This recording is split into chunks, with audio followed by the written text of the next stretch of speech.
It was a quiet afternoon near the edge of the woods by the Sawani River. The sun was soft and the wind blew gently through the trees. But something was not right. A small baby deer, a fawn, was wandering alone, scared and lost. Its legs were shaking. Its eyes looked everywhere for its mother, but she was gone. The fawn let out a soft cry, hoping its mother would hear. But the forest stayed silent. As it moved closer to the river, it didn't realize how close it was to danger. Suddenly, the ground under its feet slipped and it fell into the cold, muddy river. The water was strong and fast. It pulled the tiny deer away from the shore.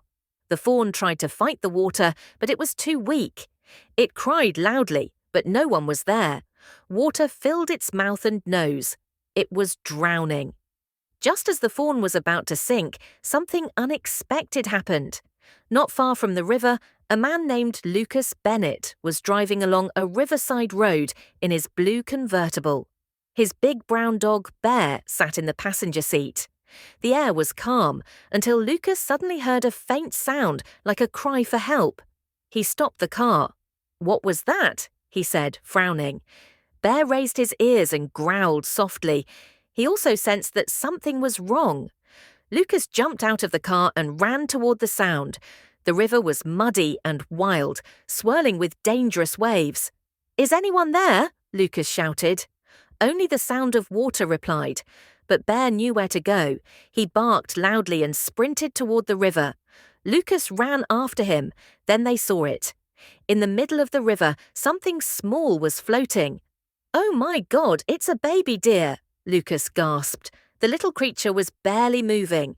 Without wasting a second, Bear dove into the river. The strong dog swam fast, water splashing as he pushed forward. The fawn, still fighting to survive, didn't see Bear coming. When Bear got close and reached for the fawn's neck with his mouth, the baby deer got scared. It thought it was being attacked. But Bear's bite was gentle. No claws, no teeth, just help. Slowly, Bear turned and began swimming back, carefully keeping the deer's head above the water.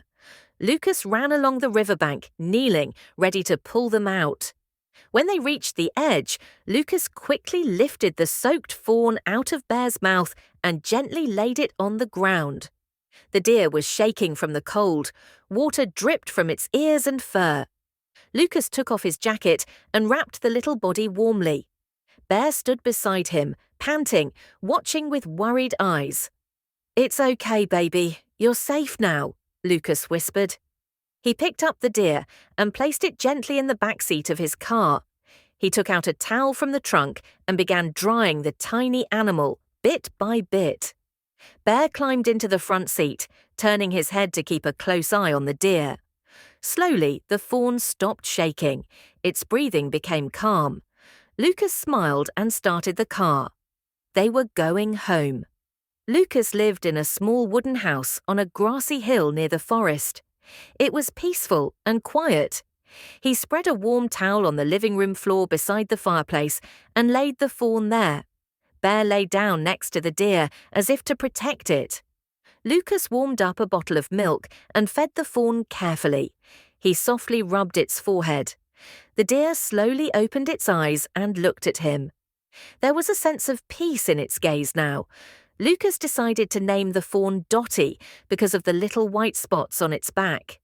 The next morning, Dotty was strong enough to stand.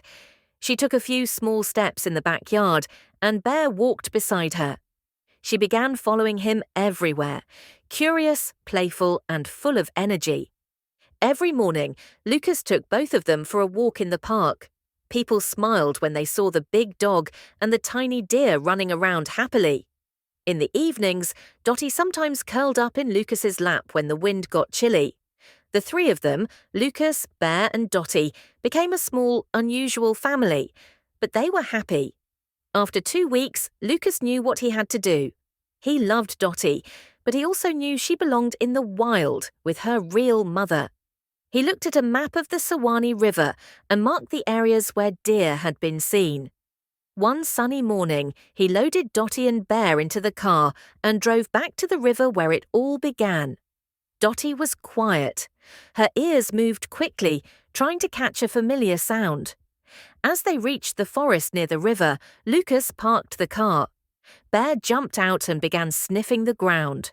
Lucas looked around carefully. Then something amazing happened. Across the field, near the edge of the trees, stood a female deer. Her eyes were wide and full of hope. She didn't run. She just stood still. Dotty froze for a moment, then suddenly ran forward. Lucas held his breath. Bear sat down, watching. Dotty stopped just in front of the larger deer. Then she gently pressed her head against the mother's chest. They were together again. Lucas felt tears in his eyes. He smiled as his heart filled with joy. Bear gave a soft bark like a quiet goodbye. Lucas whispered, "We did the right thing, Bear." Dotty turned and looked at Lucas and Bear one last time. Her eyes were full of thanks and love. Then the mother deer turned, and both of them slowly walked into the woods. Lucas and Bear got back into the car. Dear friend, thank you for watching this beautiful story. If you liked it, don't forget to like and subscribe to the channel for more heartwarming stories.